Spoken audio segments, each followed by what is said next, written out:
What's up guys, Saif Ashraf here. Welcome back to another video. First video of 2022. Happy New Year everyone, by the way, since it is the 8th of January. But yeah, Happy New Year. Stick to those New Year resolutions. But yeah, we have the PS5 here today. We are going to be reviewing it. I've been playing on this straight for about 2 weeks now.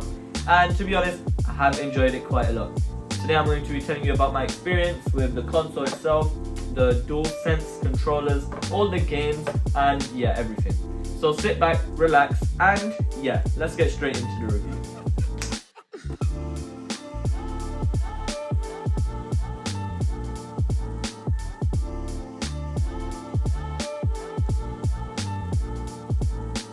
So, the design is definitely not something we've seen before in console history overall. It's quite different, quite sleek, honestly, in my opinion, and to be honest, I like it. I definitely did change my mind on what I did think of the PS5 before I actually had it back in 2020 when this was actually announced.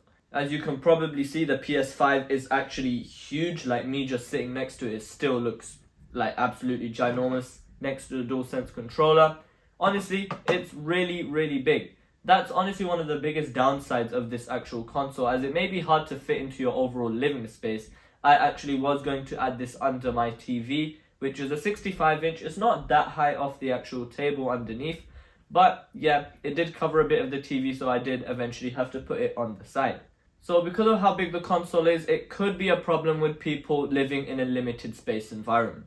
However, the overall design with the white plates and nice curves of the console make it look quite unique, and definitely different to what we have with the Xbox Series X, which is just a plain black box. However, that will definitely be able to fit more easily into a variety of different types of homes. The only issue is, of course, the size. Hopefully, PlayStation will make a slim version or like an S version. That wouldn't sound right, PSS5. Okay, yeah, so hopefully they make a smaller version which could fit into more rooms, but keeping the overall design because I actually quite like it. However, this center black glossy bit, I absolutely hate it because this catches so many fingerprints so easily. Like, even just pressing the buttons on the actual console leaves it with fingerprints. When plugging in USBs on the front of the console, you will get micro scratches. I actually already have got just by plugging in USBs, taking them in and putting them back out. But yeah, that's the only thing which I don't like about this console. However, overall, it's quite nice. Alright, so I guess this next part can also fit into the design part of the PlayStation 5. A lot of problems that people had with the previous console, the PS4, was the unbearable sound it made when playing games, or maybe when even just on the home screen of the console. Sony have completely fixed this issue where this console is next to silent when playing games. Of course, when it does make quite a bit of noise actually is when downloading games with the actual disc drive, which is obviously only going to be a problem with the disc edition of this console. It does make quite a loud sound. Sometimes it does even sound broken, if you guys know what I mean, because they make it like a ticking sound when downloading discs from the drive. And if you do have a disc inside the drive when the console is actually turned on, maybe every hour it'll just spin the driving just for it to know that it's there or not. However, otherwise, when playing games normally, I've never heard the fans actually spin up to a point where it's unbearable. The only times I did hear the fan is when I was playing Spider-Man Miles Morales for about 4 hours on the fidelity mode. And I went actually to the console and just put my ear near the console just to see if the fans were on. I did feel a bit of heat. The fans were also on, but it was not loud at all. So if sound is going to be an issue, it's definitely not going to be on this PlayStation. However, we'll have to see long term with the overall dust accumulating inside the console. And yeah, we'll just have to see how the console does long term. Since the hard drive has also been removed, it's actually so much faster, which we will be talking about in a bit.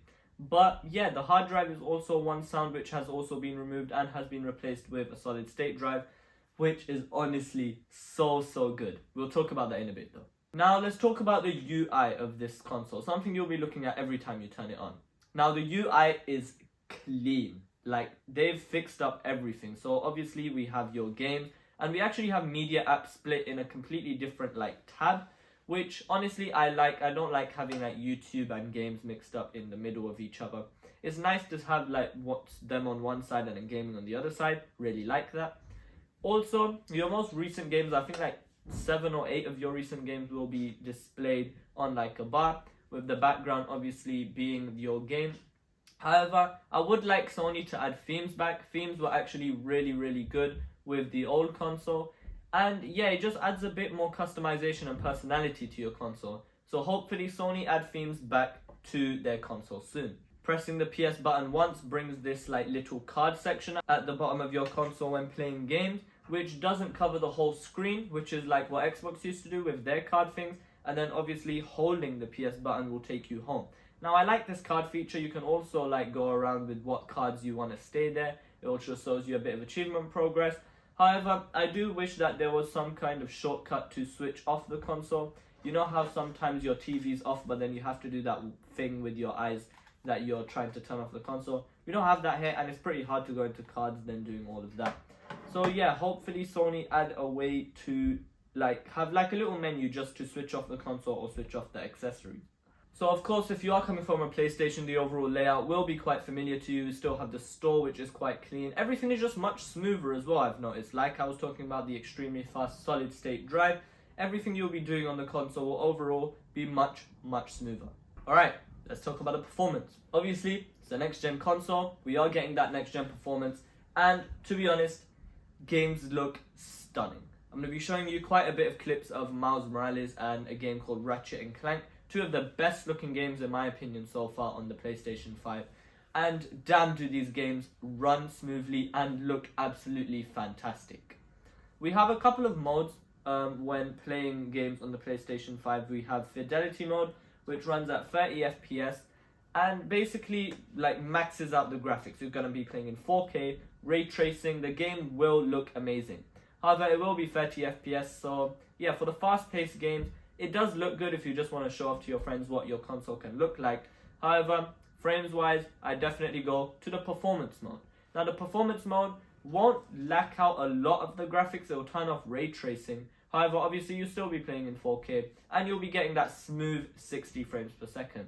Hook this up with a good TV or a good monitor, and you'll be ready to go. Now, Spider-Man Miles Morales also has this performance RT, which basically runs at 60 FPS 4K, but we also have ray tracing. Now obviously I did use this mode and no stuttering in the console at all. It was a constant 60 FPS, no lag whatsoever, and we did have ray tracing, and that game looked really good. So good in fact that I somehow managed to finish Miles Morales in just under 2 days. Yeah, I had an addiction. Shout out to Miles Morales the game though, because that game was absolutely stunning. Spoiler alert, basically what happens in the game is at the end, Spider-Man... So I'm going to be giving a little bit of advice. If you do want the best from your console, make sure to use the HDMI cable that came in the box, just to get that overall HDMI 2.1. Sony do supply the cable. And also make sure you do have like a nice TV. I know a lot of you still be playing on the microwave looking TVs that you buy from the corner shops, 24 inches. Come on man, upgrade. You're buying a next gen console. Try and get at least like maybe like a 55-inch 4K TV. They're not even that expensive. I saw one for £200 in Curry's PC World the other day, which was an absolute bargain actually. I'll put it in the comments if I do find it. But like yeah, if you want to go overall though, like top end, buy the LG C10 or an OLED TV with HDMI 2.1.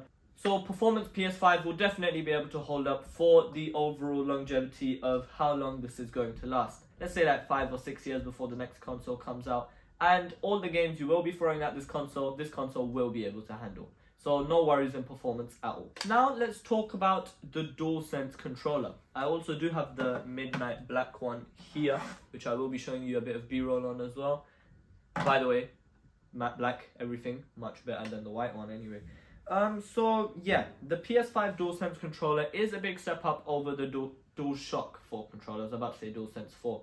Now, obviously, we did have a little bit of a design change. It does look much nicer. Obviously, I'm going to be talking about the white one for now, since that's what most of you are going to be getting. And yeah, overall, it is a little bit bigger than the DualShock 4, a little bit heavier too, but this does feel solid and it does feel quite expensive. You definitely did pay for this. Of course, since the controller has gone through a little redesign, it does help it feel next gen. However, obviously, Midnight Black looks much better, even though it's just plain black, no design or anything, it does look much better. We do have texture on the actual controller as well, and it does actually feel quite nice. If you zoom into it, it actually has lots of little X's and O's, squares and triangles, which is really nice touch. Now, the DualSense's haptic motor is absolutely fantastic. The best game to try out with this, I'm going to shout out Astro's Playroom, or Astro World. Wait, no, that's a Travis Scott thing. It really does show off the controller in a way no other game can at the moment. All the little vibrations, like you can feel when you're walking on sand, you can feel when you're in water, you can feel when there's raindrops coming inside the controller. It's actually amazing. I've gave this controller to my brother, my uncle, my cousins, every single one of them when they held the controller for the first time, and I gave them the controller demo in the Astro's Playroom game. They were absolutely amazed. Like literally their jaw dropped every single time. Another really cool feature which helps this controller feel next gen and the console overall feel next gen is the adaptive triggers. Now the adaptive triggers are a little bit annoying when playing competitive games, since it is a little bit of a hold up when playing games like such as Call of Duty online. When you're playing and you have to like put force onto the trigger, you want it to be as fast as possible, so I turn it off in like competitive game. However, if you are in story games such as Ratchet and Clank, where you can feel the gun, like you have to put pressure for the trigger, that's actually quite fun and obviously quite immersive.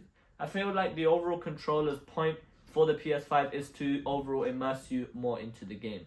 Now let's finally talk about the games I have on this console. So obviously I don't have a lot of games since it's only been 2 weeks and I have already dished out all my money on so much tech. Yes, 2022 is the year I am saving up.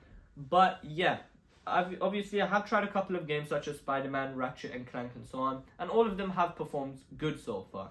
All of the PS4 games you have are guaranteed to work on the PS5, and some of them will actually play better. Honestly, most of them will play better since there will be less loading times, the overall graphics will look much nicer. Some of them have been upscaled as well to 4K, such as the old PlayStation hits. Like, I downloaded Black Ops 3 and honestly it felt so smooth at 60 frames per second. And although it wasn't actually playing in 4K, well, I don't know if it was, but like, yeah, I was playing it on the TV and it looked absolutely stunning. That's why right now I'm playing Black Ops 3 campaign again on this console. And that game is like 6-7 years old. It's amazing. But like, yeah, still runs perfectly on this console, and any games you have from your PS4, switching them onto the PS5, overall you'll want to play the games that you've already finished just because of how well they play on the PS5. So to sum up all the points mentioned so far, the PS5 is a great addition to the next generation of gaming. It has new features to fully take advantage and to adapt to this new era of gaming. Hope to see more game developers to make games that utilize the new features of the PS5 and the DualSense controller, since that will be a big thumbs up and a big win for the PS5 too. And on that note, it's been Saif Ashraf reviewing the PS5. Once again, Happy New Year. Make sure to like and subscribe if you did enjoy this video, and make sure to follow all the social medias, because why not? I actually post some good stuff on there.